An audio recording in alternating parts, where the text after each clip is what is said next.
Kumusta?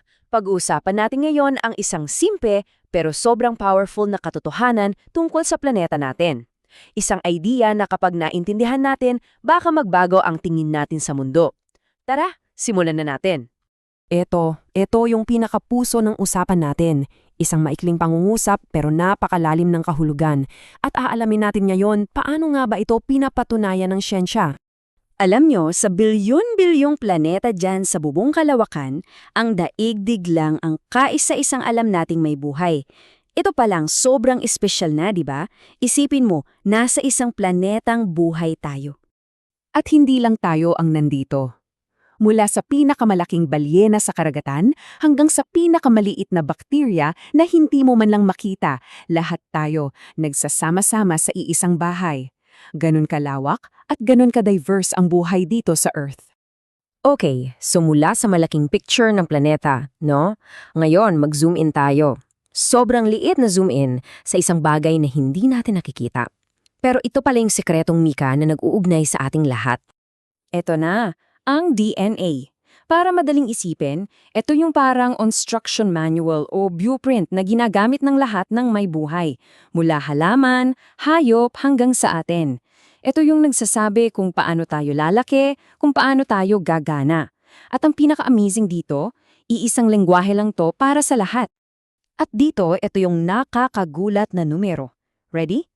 Alam nyo ba na halos 99% ng DNA natin ay parehong-pareho sa DNA ng mga chimpanzee? Grabe, no? Isang malinaw na ebidensya na mas malapit pala talaga ang ugnayan natin sa kanila kesa sa inaakala natin. At teka, hindi lang sa mga unggoy yan, kahit sa isang langaw ng prutas or fruit fly, mayroon tayong mga genes na magkapareho. Nagpapakita lang to kung gaano talaga kalalim yung pinagsamahan nating kasaysayan, yung ating evolution. Nakakagulat, di ba? So ano ang ibig sabihin ng lahat ng ito? Dahil isa lang ang wika ng DNA na gamit nating lahat, isa lang ang konklusyon. Lahat tayo ay nagmula sa iisang ninuno, bilyon-bilyong taon na ang nakalipas. Sa madaling salita, magkakamag-anak tayong lahat sa pinakamalalim na antas. Okay, so nakita na natin yung connection natin sa level ng DNA, di ba? Ngayon, zoom out ulit tayo. Tingnan naman natin kung paano ito gumagana sa mas malaking sistema dito sa ating kapaligiran. Kasi sa kalikasan, lahat may role, lahat may trabaho. Yung mga halaman, sila yung gumagawa ng oxygen na hinihinga natin. Yung mga insekto, taga-pollinate para mabunga ang mga halaman. Yung mga hayop, taga-kalat ng buto para may tumubong mga bagong puno. Parang isang malaking team yan kung saan lahat nagtutulungan. At itong pagkakaiba-iba ng buhay, itong variety na to, may tawag dyan, biodiversity. Simple lang. Pag mas maraming klase ng halaman at hayop sa isang lugar, mas mataas ang biodiversity niya.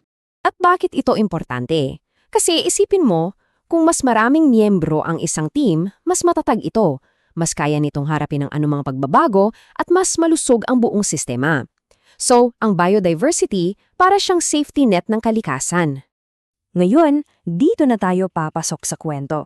Dahil ang totoo, hindi tayo hiwalay sa sistemang to. Hindi tayo basta nanonood lang. Tayo ay active na bahagi nito. Mga kalahok tayo. Napakasimple lang, lahat ng kailangan natin para mabuhay, malinis na hangin, malinis na tubig, matabang lupa para sa pagkain natin, at isang stable na klima. Lahat yan galing sa kalikasan. Kaya sobrang linaw ng koneksyon. Kung malusog ang kalikasan, may chance din tayong maging malusog. Yung mismong kaligtasan natin nakasalay sa kalusugan ng planetang ito.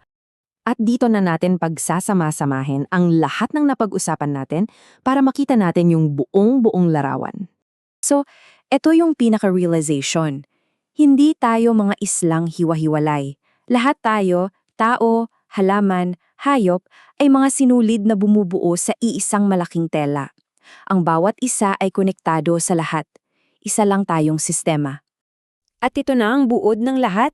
Isa lang ang ating planeta. At lahat tayo ay may iisang pinagmulan ng buhay. Isang daigdig, isang buhay.